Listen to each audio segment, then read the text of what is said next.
E aí, gurizada? Eu sou o Giovanni do Monte, você já sabe disso. E estou de novo aqui meio aleatório, no Covil do narrador. Eu tô louco de vontade de contar pra vocês a história que eu tô vivendo agora. A história de um aplicativo que tá substituindo grupos presenciais na minha vida. Porque infelizmente, pandemia, né? Então, jogar online é a única opção, é a melhor opção. E está se saindo uma opção realmente interessante. Eu voltei a jogar Dungeons and Dragons 4ª edição. Algo que eu pensava que não aconteceria nos próximos anos. E eu também nunca imaginei que eu ia jogar online, levando em conta que eu não me dou muito bem com o Roll20, né? Roll20, como se costuma pronunciar em bom porto-inglês. E aí, como eu já havia contado no piloto da sessão, eu fui convidado a mestrar e bom, aceitei como desafio. Pensei e o que eu fiz? Eu fiz o que eu na verdade já fiz muitas vezes. Eu tentei começar uma campanha num cenário que não foi feito para a 4ª edição, que na real muita gente talvez fosse achar que não serve para a 4ª edição, mas é um cenário que eu gosto bastante, que é o cenário de Mystara. O mundo conhecido de Mystara, que foi o cenário do Dungeons and Dragons básico, né? O Basic Expert Companion Master Immortal dos que são, né, a série de caixas voltadas àquelas regras que depois foram compiladas na Rose Cyclopedia. E esse cenário é um cenário que eu acho muito interessante, porque além de ser bastante básico, ao mesmo tempo ele tem uma gama enorme de possibilidades. E essa gama enorme de possibilidades permite que eu viaje bastante na maionese do jeito que eu gosto, quando eu gosto de mestrar. Do jeito que eu gosto de mestrar, né? Só que é um desafio bem grande nisso, no final das contas, porque em Mystara não existiam originalmente Tiflins, não existiam Draconatos, não existiam Devas, não existiam Golias, eu esqueci que esse nome foi traduzido. Não existiam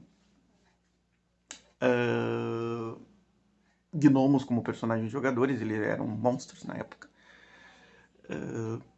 Meio-elfos também era uma coisa imprevista, veio depois só no AD&D, que deu continuidade por pouco tempo ao cenário de Mystara. Então, o desafio é como tornar moderno Mystara. Existe um site chamado Vaults of Pendius que aplicou muitas mudanças ao cenário de Mystara ao longo do tempo, porque de certa forma ele é fan-made e ao mesmo tempo ele é oficial com relação a Mystara.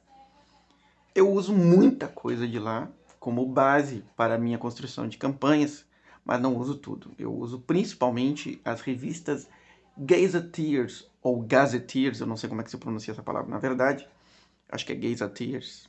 Bom, enfim, eu uso essas revistas que cada uma criou contexto histórico, descrição geográfica e uma lista enorme de NPCs a respeito de cada uma das nações de Mystara. Essa é a minha base para fazer a minha adaptação.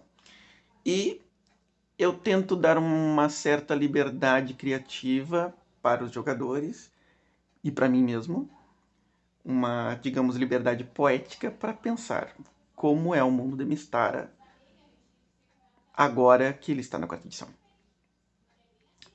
Para começo de conversa, eu fui um pouco restritivo, sim, com os jogadores na construção de personagem para manter uma certa fidelidade ao contexto e ao cenário como ele era naquele tempo. Por exemplo, eu não permiti que eles fizessem personagens draconatos, tiflins e outras coisas sem arcar com as consequências de serem coisas completamente diferentes do que o povo de Mystara estava acostumado, pelo menos na região onde nós vamos jogar, que é o famoso mundo conhecido. Eu, seguindo as orientações da Vaults of Planes, eu sei que existem essas raças a partir de agora, digamos assim, né? Existe uma adaptação até já para a quinta edição, onde existem Draconatos, onde existem Tieflings e todas as novidades que foram trazidas, além de raças que são próprias de Mystara mesmo, tem até Homens Tartaruga por lá.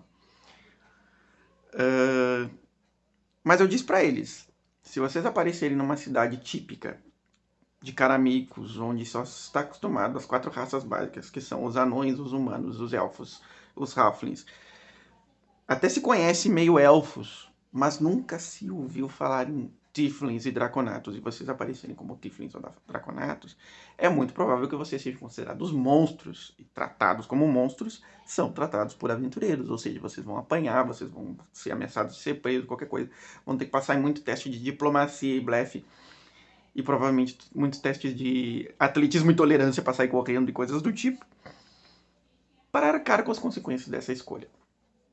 Apenas um dos jogadores resolveu arcar com a consequência dessa escolha e fez uma personagem Tiefling, que anda mascarada, uma barda, que se porta como uma menestrel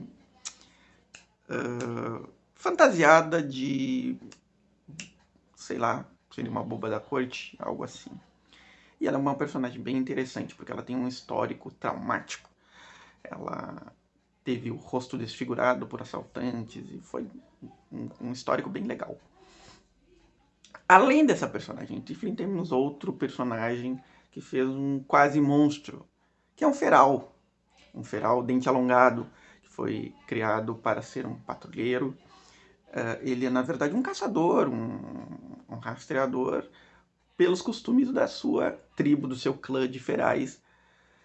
Então ele é um personagem bem legal também por ser natural, né? Ele não se importa de ele ser um monstro de certo modo para a visão dos outros, mas ele vai arcar com as consequências dessa escolha também em algum momento ao lidar com pessoas que tenham medo de monstros. Isso é uma coisa que eu vou levar em conta ao longo dessa campanha. Mas não era para falar dos personagens que eu queria fazer esse vídeo, era para falar sobre mestrar no Telegram.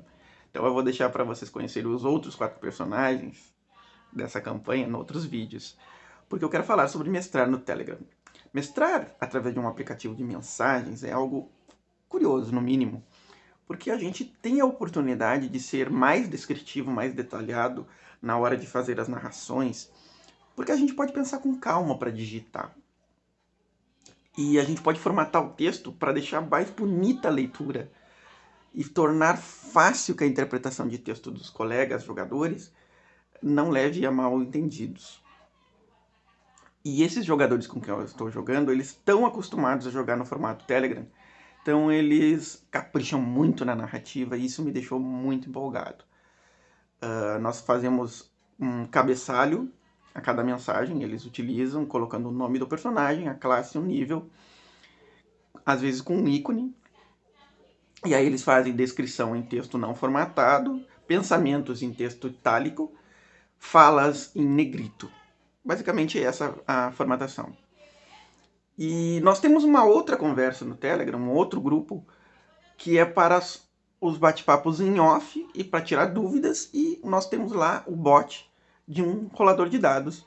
Então, nessa conversa em off, em que acontecem as rolagens de dados, como iniciativa, teste de perícia, rolagens de ataque, qualquer coisa, tira dúvidas, memes, gifs e coisas são nessa conversa em off. Então, são 2 conversas, uma conversa para o on, onde só se tem descrição, narração, pensamentos dos personagens, tem a minha narrativa como mestre, e a conversa em off, que é para falar besteira, para jogar dados e fazer toda a coisa que a mesa proporcionaria se houvesse mesa. E temos também um recurso bem interessante, que é um aplicativo que eu uso para mostrar os mapas. Eu tiro foto de como está a situação do combate nesse aplicativo, e vou passando para eles à medida em que as ações deles vão acontecendo. Eu mexo com os bonequinhos deles ali, com os tokens dos seus personagens. E eu vou falar sobre esse aplicativo no próximo vídeo também, onde eu vou apresentar mais outros personagens e o que está rolando na campanha. Não quero deixar o vídeo muito longo, até porque esse covil está meio aleatório. Fiquem comigo para o próximo vídeo. Não percam! De novo não funcionou o controle.